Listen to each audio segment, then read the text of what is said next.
Peter. You right? Yeah.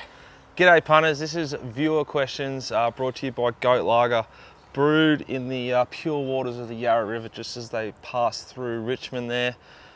Sucked, I believe, through a hose, which is actually under a World Heritage listed hose. Like, it's been sucked for so long, traditionally sucked upon, that it's just got that grouse amount of like just bit of algae, bit of whatever, and it just creates this beautiful drop which we love, which is Goat Lager. 20 bucks for a 6-pack anywhere you want to shop. Couldn't tip them hard enough. It's the best bet every weekend. Yeah? Weekend? Weekday. Every day. All day, every day. A goat day. So Peter, this part's just going to be viewer questions because we've got a stack of them. We thought we'd Yeah. give it its own show. So, first question from TC. Obviously, respecting the fair late can assist, but do you fellas pay much attention to mythical prices when markets first drop, or any moves at 9 AM race day for minimum bet laws, etc.? I don't tend to pay attention to when they first drop or any moves therein. I think you get a bit of information around 9 AM when a few of the prices go. But for me, the most important are clearly the last 3 to 5 minutes of betting. I think the current climate means you need to pay attention to when they first drop. You need to be like organised like a military operation to get something on, but we're certainly trying to do that currently. If the laws changed and they like had to take bets when the markets went up, the markets wouldn't go up as soon as they do. But if you like a horse, so at the moment I'll be doing form ahead of the market. So if I like a horse, I think it's a $5 shot and it goes up 10, so I'm going to try and get as much on as I can. Isn't it interesting though that all the talk the last week or so has been about wagering on this year's Caulfield Cup being down versus last year, and some of the noise was with regards to maybe the Everest being on the same day. Well, I'm pretty sure when the Everest was on the same day as Caulfield Guineas Day, the previous year's turnover was up. Yeah. So what's the difference? It's the POC tax. Exactly.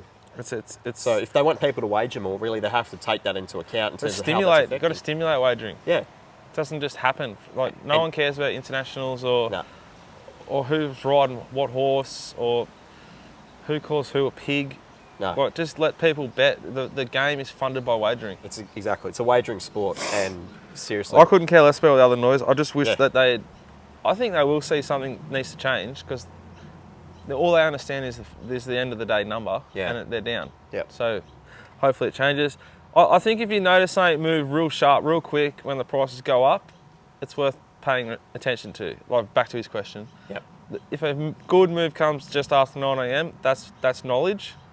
And about 11 AM for a normal race day. So not a night meeting, but say for like Flemington on Saturday, if there's a really strong move at 11 AM, that's knowledge too.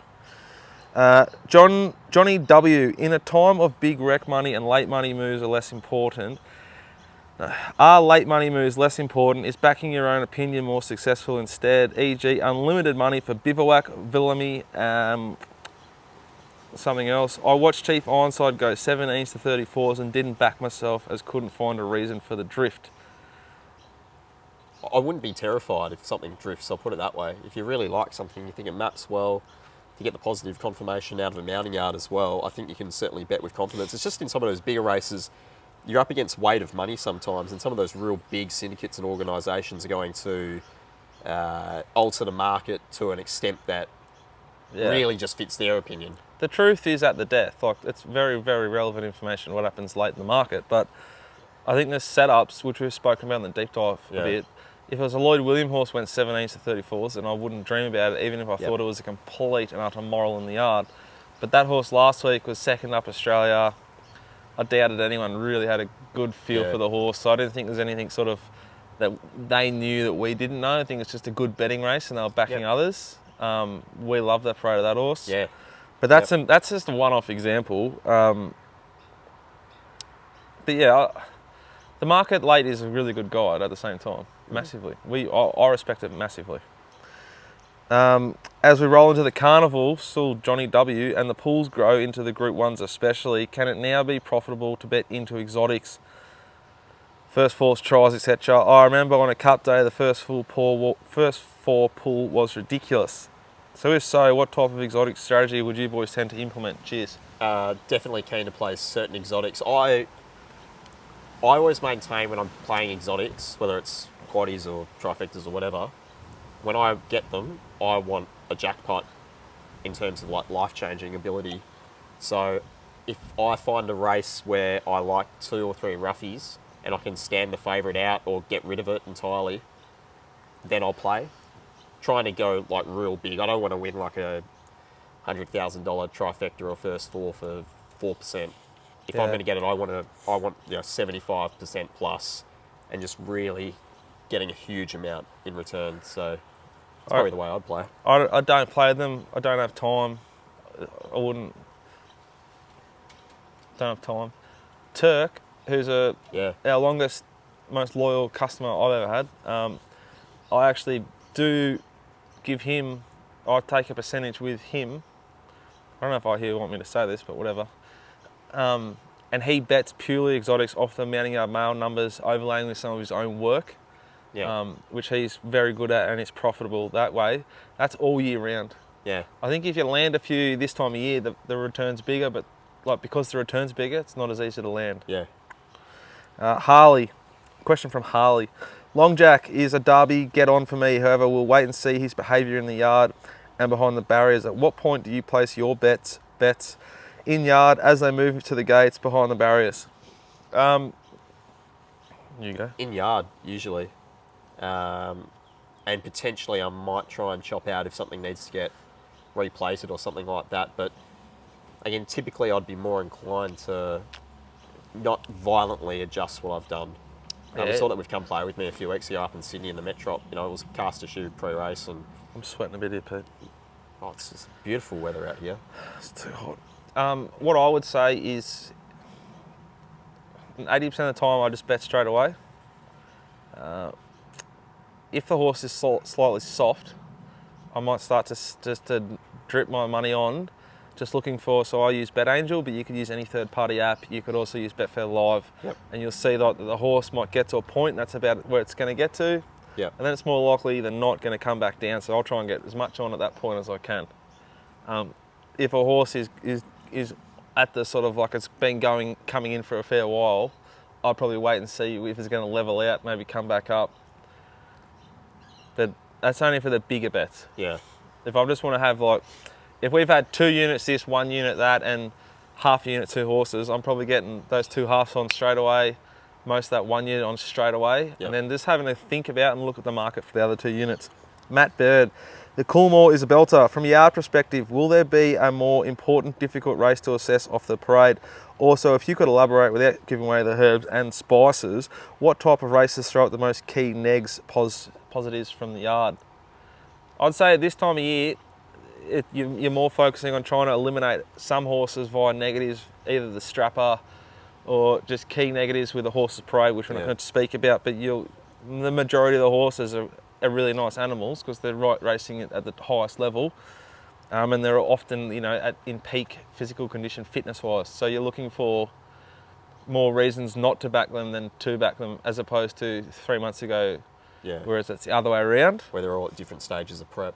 I think the other thing as well, I'd probably focus more in terms of staying races. I'll probably forgive a few more if the shorter the distance, and then the longer the distance increases, the more the distance increases, probably the more harsh I'll start to get. Yeah, like a poorly behaved horse, if you think of it like as a human, that poorly behaved, like if you got a mate, you're playing footy, and he's off his head, just can't calm down, he's going to probably be able to run out that first quarter or that first half pretty well. Yeah. But he might die late because he's been spending a lot of energy mucking around before the game. So in a sprinter, that energy is not always bad. Yeah. But if you want that horse to settle and get a trip, different kettle of fish, Peter. Sure. So, Pistol, our next question is coming from Matt D. Are you noticing a big difference in the yard between horses only being set for one race compared to having multiple grand finals? Certainly this time of year it probably becomes a little bit more evident with certain horses. It's not so much that they're being set for more than one grand finals in that they depreciate, so to speak, physically. It's probably more just that they might have a couple of key negs the week after, and certain horses just look cherry ripe. I think in the first take of this we talked about Rob Scurry's Waller index, so to speak, where he's got his Waller perfect, Waller at top, and then a few other metrics that just go behind that. But certainly he thinks that with that stable in particular, there is a physical difference between horses that are ready to go and whether or not they can maintain that the week after once they're perfect waller. That's the question. But his information on those horses, he's told me a little bit about that. I'm trying to sort of bring that into the Mexico Mounting Yard Mail. Well, we've got 4 eyes on the ponies, yeah, bro. Yep. 4 eyes. Now, what all I'd say is that you get a profile on a horse. This time of year, they're all being aimed. They're all pretty forward. They're all pretty fit. They're all near top. Yep. It's just about how they back up. So you might notice they walk better, they walk worse. They're more shitty, they're less shitty. Yep. They're just little indications that the horse might have had enough. Yep. I think the trainers sort of take them home, and if they keep eating and they look happy, they'll go again. And if they look like they've had enough, they'll send them out, you know. Yep. That's about it. Andrew M, which horses from the Derby... Sorry about this. Goats. Gesundheit. Which horses headed to the Derby have impressed or progressed to your eye physically coming to the race? I'm Team Warning. I think Southern Moon has more improvement in it from Geelong, the bits I remember, than Long Jack. Yep. I expect it to run a really nice race. I'm interested in Soul Patch, and Rob's obviously very keen Shadow Hero. He's very bullish on that horse. Yeah, so we'll be talking to Rob to get a really good profile on the horse, Yep. how it should walk, how it should behave, etc., etc. You'd expect all of them to be near top or perfect. Yep. Abe Simpson's burner account. I believe this is Jonathan Walsh's burner account, but I'm not sure. Which is more important, the walk or the form, if you had to pick between the two? So for me, in terms of betting, it's always going to be the yard, purely because I feel I've got a much stronger edge there. Obviously, there's some really smart cookies out there in Formland, but whether or not they actually attribute or they can get as much information out of the yard as what we can, that's where our edge is. So for me, it's always the yard. Yeah, if it's a moral on paper, it doesn't walk well, it's not a bet. Yep, exactly. The second part of his question is, KFC has just released Cola Wicked Wings. Do you prefer the original or this remix? Now, I'm just going to sit this out. I don't eat at KFC very rarely. Once had a bit of KFC from KFC Menai back there in New South Wales, and I was sick for 3 days. I've penned it ever since. I'll go there if I have to, but I avoid it at all costs. There's no KFCs near my new place of residence, so I'm a fish and chips and pizza man now. Pete, I know that you and Roscoe enjoyed a fair bit of it on the way home there from Bendigo on Wednesday. We did. So I'll leave this to you, mate. I haven't had the cola wings just yet. I will be putting them to the test at some point, but for me, I'm pretty straightforward. Do like the chicken strips or the tenders. Do like the popcorn chicken, large chips. You don't want too much grease floating around the car, so I tend to leave like the actual bucket experience to something at home. But look, for me, it's all about gaining that high fat content. Where do you put it? I burn it off. Film what? You don't exercise. No, but... You don't exercise or breathe through your nostrils. That's two things you don't do. No, but what I do, it's all up here. All right. Damo. Oh. Ping pong. What does Dicko attribute his resurgence in ping pong to? Was last week your granny, and will you be able to back it up next start? Now, Damo, first things first, you need to start wearing pants that fit. These half, three-quarter numbers are not sweet. But they're quite prevalent in the Betfair office, aren't they? Doesn't mean they're sweet, though. No. It's certainly not sweet. You've seen some of those guys' forehands, they're awful. Firstly, sort that out. Secondly, I knocked you off the first week. You just knocked me off week 2, and I wiped you like a dirty ass last week on Monday. I find it staggering you'd use the word resurgence. Maybe just return to norm. Yep. You know, I don't think it was a resurgence at all. It just sort of, I let a bit of flair come out, played my shots a little bit more, relaxed a little bit, opened the shoulders. How was the shoulder? I was a bit sore Monday afternoon, not 100% right Tuesday, but I feel like I'm back now. I've had 2 swims in the bay since, just to get it right. I've just ordered, Pete and I have just done a little, actually in between the previous show and the viewer questions, we just went and actually purchased a beautiful little outdoor elite table tennis table. Walked through the showroom, had a little hit. Didn't get a lot of them back from Pete, but I still was able to get a little bit of a feel for the table. It's on its way, getting delivered. I have a friend who is a much better player than I am, who will be my regular hitting partner. So I'll be playing at a much higher level. I'll be coming in on Mondays and I'll be dealing with you each and every Monday. I can't see you ever beating me again. Them fighting words. No, it's just the truth. Might start broadcasting them live through a medium and then get some online betting going, courtesy of our good friends at Betfair. Well, you can bet on everything else. Yeah. If it's not technically a sport, and it's just a scheduled event, can you bet live in the run legally, according to our government, our people who Well, you can bet live in the run of the election. Yeah, but that's not necessarily a sport, it's an event. So if we table this as an event, well, it's not a real sport you're playing technically. You're playing table tennis, but It's with an tennis Olympic rules. sport, mate. No, but the way that you're playing it isn't the way that it's necessarily played. Oh, like the way they played one-day internationals wasn't the way. The way they played 2020 wasn't the way. But because it's not the game sanctioned. evolves, Peter. No, I'm not arguing that point. Come out of the dark ages and come and play tennis with me. I'm arguing on behalf of the Minister of Sports. Oh, he's got enough problems. Yeah, exactly. We're not going to mention them. Yeah. Peter. Yes. Derby Day, the biggest day on the Australian calendar, Indeed. without doubt. How excited are you? What are you looking forward to the most? What are you most nervous about? Look, anyone who knows me knows I get very excited. Yeah. So for me, on a scale of 1 to 10, I'm about a 9 of excitement right now. Yep. Fair.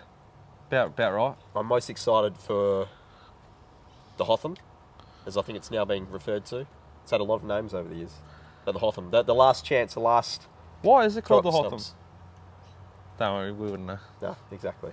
But the last throw at the stumps for horses trying against the Melbourne Cup. Love that race, always have. What am I most nervous about? Look, I'd like to think that getting out there and being bombarded by 105,000 people wearing black and white and grey, for some people that might seem intimidating, but I'm colourblind, so I'm looking forward to the experience. Couple of tips for you, Pete.